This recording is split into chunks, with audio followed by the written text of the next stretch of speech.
What's up guys, welcome back to the channel. Today you join me for a restoration on the 1985 Nike Vandal Terminator. That's right, the ones Kyle Reese wore.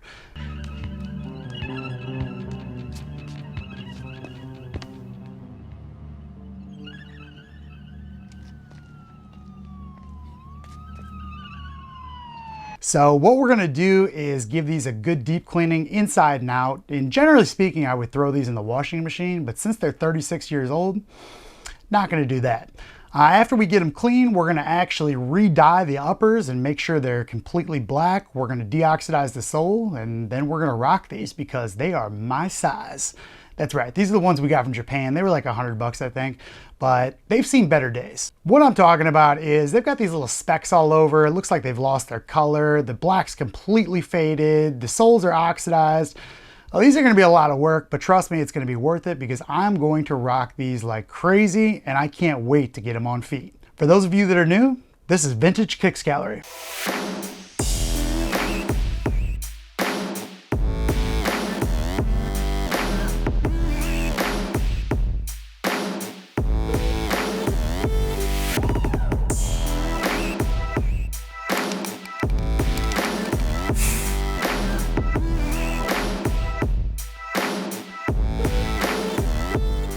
All right, I'm gonna get started here, put this one to the side, and unfortunately guys, these are not the OG laces. So we're gonna have to come up with a new lace solution. I think we can find that though. But these laces, they're pretty much just your run-of-the-mill, nothing special. We're gonna trash them. So let's get the laces out, and after that, I'm gonna put in my adjustable shoe tree.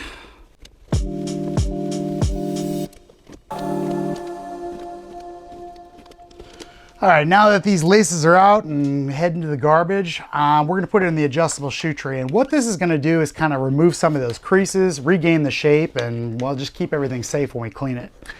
So speaking of safety, there is a couple things you have to watch out for when restoring something like this, and really anything that has metallic on it. Be careful around that metallic, especially when it's this old, because once that starts to flake, there's no way to fix that to make it look OG again. So we're just gonna be real careful. Today I'm using a combination of Angela's Easy Cleaner with some Arm & Hammer detergent, and the detergent does have OxiClean. I'm also gonna use our Zout from the Bulldog video because, well, I think that stuff actually works pretty well. I used it on a shirt and it seemed to work, so. All right, let's get started by just giving these a clean. And like I said, these are gonna be a lot of work, but I can't wait to rock them, I really can't.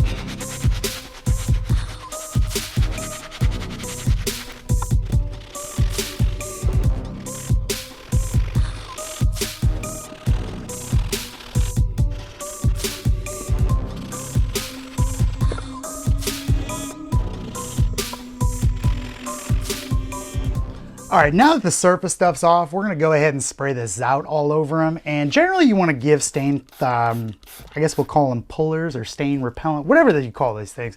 But generally you give them a few minutes to activate. I'm not gonna do that on these because we're re-dyeing them. I'm basically just wanting to get these things as clean as possible, and that way the dye takes to them really well.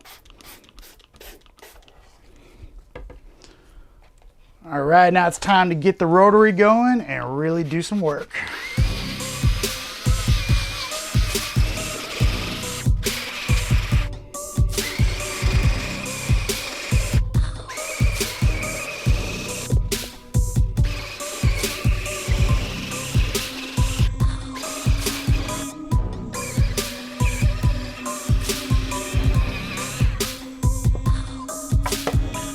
All right, now that we have the uppers pretty clean, I'm gonna move on to these soles, and we need to get these soles as clean as possible. Now, they're not gonna be white again, but we need to get them as clean as possible because we're gonna deoxidize them.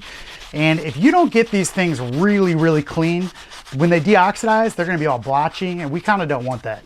Now, I am gonna leave a little bit of the yellowing because I think they look just incredible like that, but I'm gonna get them pretty white, don't worry.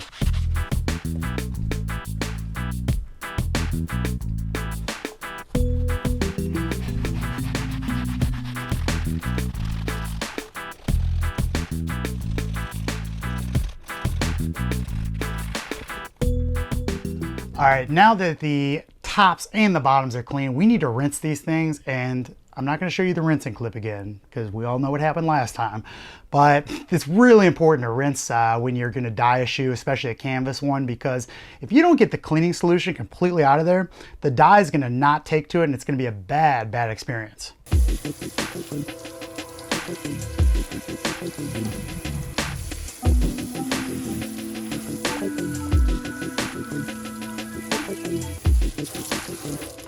All right, we're back from rinsing, and guys, these are already starting to look good. I'm not lying. They're really, no, they look terrible still. I'm just joking.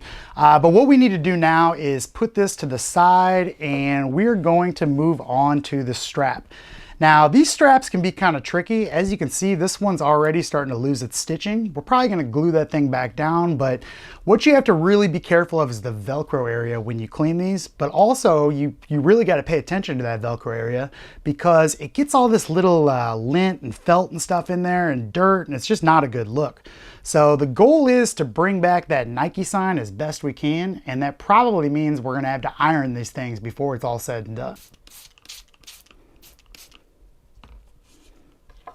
All right, now with cleaning the straps, the way I like to do this is basically just hold it tight against here and use my rotary scrubber to really get in there and do most of the work for me.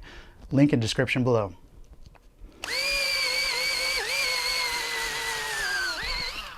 That's what we don't want to happen.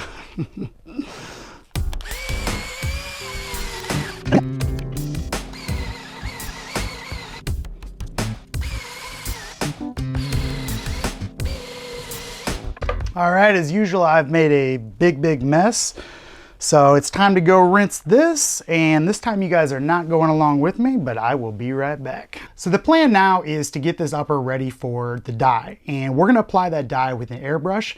So what we need to do is tape this thing completely off, tape off the soles, tape off the metallic, and guys, be careful when you're taping off metallic. Don't use a tape that's too strong, otherwise when you pull that off, the finish is gonna come with it. So when you see me again, these are gonna be fully taped off. We're gonna be armed with our airbrush and ready to apply some dye, but that's on the next episode. So if you like this, please like, please subscribe, and feel free to browse the channel. I'll see you guys next time.